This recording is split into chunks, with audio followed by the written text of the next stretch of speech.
Hi, and welcome to the Insect Shield blog. We're here today with Bill Blackley, who is a member of the Mountains to Sea Trail in North Carolina, and he's on the board of that organization. And they've been working with Insect Shield for quite a few years. We have a relationship where we provide clothing for their volunteers, and we treat that clothing. And so, Bill, welcome to the Insect Shield blog. We're really honored to have you here. Glad to be here. Help anyone you can. Yeah, I'd like to talk about kind of your personal experience on the trail. And as I understand it, I mean, you're a doctor yourself. You are one of the volunteer organizers, as I understand it. Yeah. And you've also got alpha-gal syndrome, which we're really interested to hear a little bit more about. I know you're aware of all the other tick-borne illnesses, but we haven't really talked to anyone here who's got alpha-gal. And This is, something that people really need to be aware of. So being a doctor, I'm sure you're a lot more aware of kind of the implications of a tick bite. So when did you contract alpha-gal? And let's talk a little bit about that, because that's a different kind of tick-borne disease. Yeah. I got it in 2015, so I've had it a while. And in the beginning, had a hard time getting the diagnosis made. That's tricky because nobody in medical school. I was a family physician and an urgent care doctor. And so I knew a lot about medicine, but I didn't even know what I had. Yeah. And I went to my partners and they didn't know what I had. And then the health department, they didn't know what I had. Oh, wow. And so I had I've had 38 allergic reactions and little ones and big ones. And that's kind of the trick with alpha-gal is you can have a real minor reaction or you can have a big one. And, what causes the reaction? So you're having these reactions. Did you know you got a tick bite to sort of prompt it? I didn't know at the beginning. I didn't know what to look for. I'd had tick bites before, I was a Boy Scout, I knew all about ticks growing up in North Carolina. And, but nobody was asking about if I'd had a tick bite when I would go to the emergency room with these allergy reactions with the urgent care, the primary care, even the allergist that I went to didn't know much about it. Right. And so, we actually, I'd had a bunch of reactions. I was swollen up my lips. It gets so big, they'd bleed. And, I'd have shortness of breath and abdominal pain, and my head would swell up about this big and a big knot in the roof of my mouth. And everybody would say, I don't know what it is, just don't mash on it. So anyway, I was just thought I had an allergy of some kind. Yeah. And so my wife was listening to People's Pharmacy, and they had a little short about allergic reactions related, and then it was related to ticks. And so she said, Bill, I know it was something like that. But anyway, I found a little speck on my skin. I thought I had a skin tag because it was behind my back, so I couldn't see what it was. I just thought I had a skin tag. So I asked my wife, is this a skin tag? She said, oh my gosh, that's a tick. That's what you've got. So my wife really diagnosed it. And so then I went to several people that thought they had some experience with that. And they said, well, we don't know what it is exactly, but last time you could have an occult cancer or something, So finally I went to see this Dr. Scott Cummings down in Chapel Hill, who was he and Platts Mills were the ones that discovered the relationship between ticks and this alpha-gal, which is a red meat allergy, as you know. I'll talk about that in a second. But I went to see him and he said, oh gosh, Bill, you're classic for having this disease. And I look back at in 2002, I think there were like 24 cases known. And now there's thousands.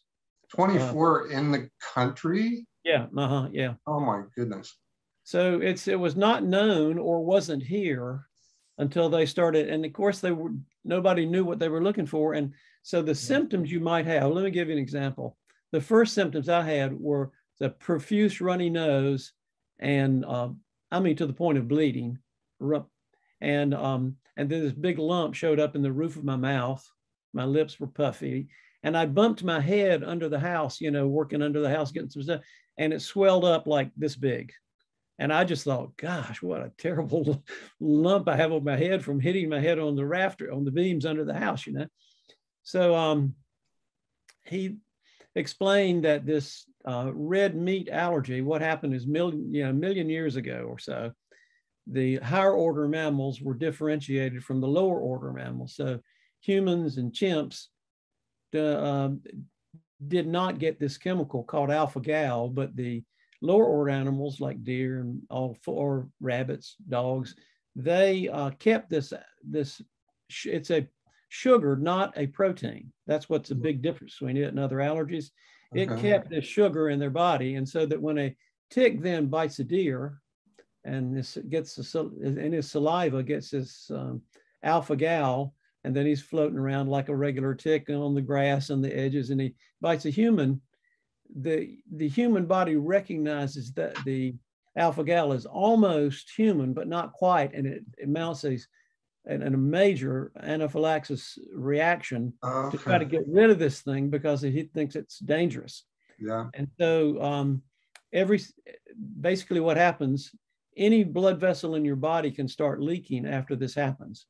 So I was having brain fog, pulmonary edema, all these swelling places. And my worst problem was abdominal pain because my intestines were swelling too. So wherever you have the blood vessels, they just leak, and then everything swells up where that is. And I was having colon swelling, and they didn't know what it was. They didn't associate that with my nose running. Right. And I would go on a trail, and I'd be working, and I normally clip-clop up and down the trail. Couldn't even walk out of the workday. I was just sort of short of breath, you know. So they finally made this diagnosis, and really the only treatment is avoidance of mammalian meat and meat byproducts.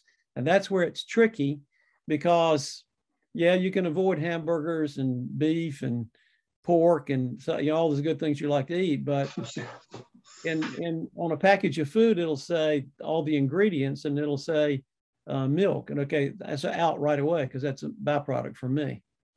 So wow. cheese, milk, whey, and then gelatin. Any medicine in a capsule usually comes in gelatin, which is a mammal meat product. Right. And so all the medicine I have, fortunately, I don't take much medicine, but any that I do take, I have to get made in gelatin capsules. So I have to go to a company that compounds a medicine that pokes my naproxen into a gelatin capsule, and then I can get something if I get something for discomfort, for a joint or something like that. Right. So, wow, that is incredible. I mean, it sounds almost as bad as Lyme disease. Well, yeah, I mean, how many people have had this and didn't know it and maybe even died from it, Right. Because, and I don't want to talk about my friends there's an alpha-gal website you can get on now and talk about it, but some people have had their colon removed. Yeah. Because they have recurrent edema in their colon. Right. All it was an allergy. All they had to do was quit eating or eating. Now, some people can get by with eating a little milk or cheese. Yeah. And there's all these little variations, and but the nice thing about it, there's a blood test. One test costs like $35. Maybe. Of course, more people get it, the price will go up, I guess. But it costs $35 to find out I had the test. It's very sensitive, but not very specific. So if your level is 3 times normal or 10 times normal, you might have the similar reaction no matter what level you have. So they can't test you and see whether you're working your way out of it. The only way to test you to see if you've worked your way out of it, and of course, I don't know many people who have, is to feed you a hamburger or something. And they'll do that in the office and have you sit there for 4 hours and see if you have an anaphylaxis, an allergic reaction. Better be a good hamburger for that price. Well, see, I'm not willing to do that because I'm so miserable. I'm sick for a week. I went to I won't say a grocery store, and they had some vegan cookies, and it was Christmas, and I wanted one because I hadn't had any butter or anything like that. So I got a cookie, and ate it, and I had a bad reaction. And then I just went back to the store and said, "Good gracious, is there any chance They said, oh, we're giving out of the vegan cookies. We just put these other ones over here. Oh, no. Yeah. So, I mean, and they didn't realize it. People Sure. don't realize the difference. They think people that are trying to avoid red meat are kind of hippies, or something. Right, And right, they don't realize that I have a medical reaction right. that makes me really sick. Now, having said that, I've got a little card I carry and I take it to the restaurant, and the chefs delight in helping you. Huh. They know no butter, no cheese, no whey, no yogurt, no jello. They know all the things to try to avoid, and I have a pretty good diet right now. Right. You can eat fish and fowl and emu. So we buy emu by the box, and it's like a red meat, but it's not, it's a bird. Where do you get that? Yeah, just order it online. Yeah, well, actually, right down below Greensboro, there's an emu farm now. Oh, wow. And the guy that owns that one and one in Tennessee, he's got alpha-gal too. Oh, wow. So he's raising the emu. So I get emu steaks and emu hamburger with duck grease, and they are wonderful. You wouldn't know the difference. And you can take the big long neck of the emu, and you can chop it up and make it shreds out just like barbecue. Huh. And so there's plenty to do, and I'm not down in the dumps about it. My wife has converted to the same diet that I'm on. Okay. And we both feel healthier. Yeah. And the interesting thing is that a lot of people in the South have heart disease, right? Sure. Okay, so they think that's from eating red meat and that sort of thing. Yeah. But one of the ways they do a screen on people is look at calcifications in their arteries, right? Mm-hmm. And so people that have heart disease have a lot of calcifications, but guess what? People that have long-term alpha-gal have calcifications too, because their blood vessels leak. Oh. And then they get a little harder the arteries there. So people might be having alpha-gal and they don't know it. Since like 2002, there weren't but 24 cases that I could determine were known. And now there's 6,000. My doctor has 2,500 patients or something like that he sort of now. Because he's an expert. I mean, and I take it he has it himself, so he's kind of motivated to. No, this guy, Scott Cummings doesn't have it, but Platts Mills does have it. That's his partner at University of Charlotte. Scott Cummings is at Chapel Hill now. Okay. But they work together. They work together, and I think they still continue to work together. So if you have alpha-gal, I mean, there's no other option than eliminating all these foods from your diet. Well, yeah, I mean, you could take steroids every day and try to avoid it, or you could take an allergy pill, and that helps some. So if I accidentally get exposed, my doctor puts me on a little prednisone and Allegra, and that knocks it down, But I've got an EpiPen just in case. Yeah. And I take that wherever, But here's the other interesting thing. Like if you have a seafood allergy or peanut allergy, right? You eat it, and 10 minutes later you have the reaction, right? Now that's a protein allergy, and what I've got is a sugar, glucose type allergy, right? And I guess that's the proper way to say it. And but it takes 4 to 6, sometimes 8 hours for the reaction to occur. So you eat it, and then you don't even notice any symptoms for 3, 4, 5 hours. And then all of a sudden you get the symptoms. And that's why people were so confused. They said, gosh, you must have gotten a sting of some kind. Right.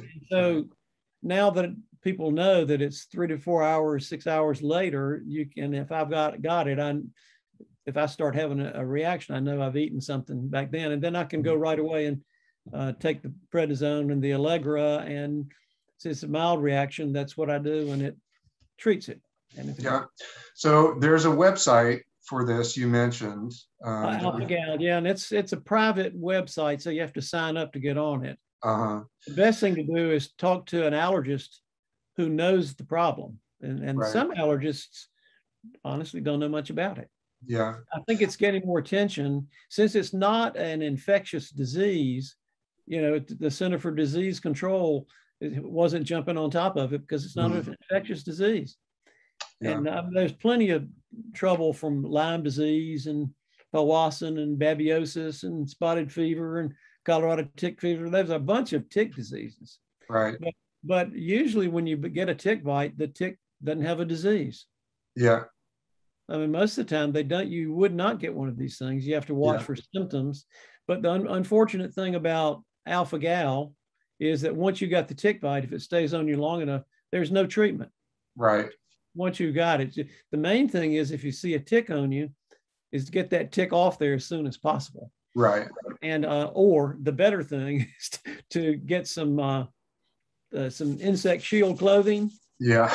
Permethrin, and wear it if you're going to be out in the woods at the edge of the yard or something. Just put it on, because you can buy as you know, the clothing that basically when the tick gets on it, they want to get away from you as fast as possible. They jump off. Yeah. No, it's not a comfortable place for the tick. And yeah, I mean, that's kind of a nice segue, because we have done, as I think I mentioned, that for Mountains to Sea, we treat clothing, and that is given to their volunteers, which they've got quite a dedicated core of volunteers. You mentioned the thousands of hours that are put in through your organization, and I think they do something similar in terms of volunteers that contribute, thousands of hours throughout the year to maintain that trail. Well, in terms of alpha-gal, is that something that only a specific tick carries? Like, in case of Lyme disease, it's the deer tick. Right. Yeah, there are two main ticks. The main tick is the Lone Star tick. It's got a little white dot on the back. It's real easy to determine. And then the black-legged tick can carry it as well. Okay. So, and the instructions to get rid of it are pretty universal. You want some fine tweezers and get down below the head and get all the tick out. Don't irritate the tick by putting anything on the tick. If it starts getting angry, it starts spitting back in you, then you got it. Right. So there is I don't have any interest in this company, Arctic, that you can actually freeze the tick. And then take the tweezers and pull it off while it's frozen, and it's not going to spit on you when it's frozen. Interesting. I hadn't heard of that. Yeah, and of course we try not to push one method over another here, but that is correct. I think the fine tip tweezers are definitely the way to go, and doing regular tick checks if you've been outside. Regular tick checks, yeah. And coming back to clothing, it's just mainly that it's better to try to prevent up front than deal with these diseases after the fact, And I just honestly, and I've done it. I've got clothes that are, the insect shield kind of clothes that are permanently, and those are good for about 70 washes, I understand. Yeah. And then you can send them back, and your company will actually treat them again. Yeah. But you can also buy some stuff and treat it yourself, but then it only lasts 5 to 7 washes. Right. And so I tell people, if you can afford it, just buy the right clothes and keep them in one drawer and wear those. Yeah. Because I was putting my little marker up on the wall inside my blue shirt, my green socks, my brown pants. How many times have I worn these? And inside your door, on your closet door, that's almost impossible to keep up with. Yeah, exactly.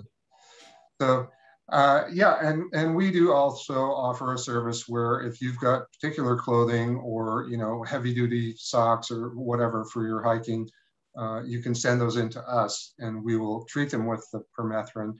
And rather than use just spray, which, as you said, is not going to last as long, the treatment that we apply to any clothing, as long as it's not dry clean only or something like that, that lasts 5 times as long as spray that you apply yourself. Right. So it's really worth it. The other thing is, spent a couple tours in Vietnam and was in the Army, so I'm interested in the military clothing, of course, and all military clothing like that is impregnated with permethrin too. So that kind of tells you right away, well, the Army doesn't want a whole bunch of people who can't eat beef. I mean, and of course they got a sick in the field. The other tick bite problems too, but Yeah. there's a food one, and then there's the Lyme disease, which of course is awful. That's probably a lot more common.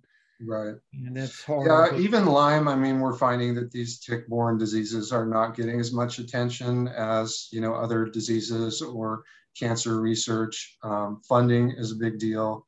So most of the Lyme disease organizations that we work with, like Project Lyme or Live Lyme, a lot of their focus is on securing more funding for research, but again, it's much easier to just invest in some clothing that's going to keep the ticks away than have to come up with ways to treat after the fact. That's really great. I think we've gone pretty far in depth into the alpha-gal, which I really wanted to do. I think this is something that, as you said, doesn't get a lot of attention. It doesn't get talked about that much, and people are just learning about it. There are other tick-borne illnesses like Powassan, you mentioned, that are also very serious. And what else is going on in the area of understanding tick-borne illness? About the infections, I can't add a whole lot. Basically, you can't tell if a tick is infected or not. Right. If you get one on you, you need to get it off as soon as you can and get it off safely. Right. And then watch for side effects or symptoms. Yeah. From the medical point of view, with infections, it's headache, fevers, chills. Then there's an antibiotic for that. Right. But for the alpha-gal one, you just got to go learn as much as you can about. You have to do a lot of calling the companies if you want to eat their food, because the companies are not alert to this disease yet, so they'll put natural flavoring on the side of the container of food. It can be plant-based or animal-based. Right. So, but it doesn't take like 1 teaspoon of vegetable beef soup, and I spit it out, and I've had a reaction to that. Wow. It's not much.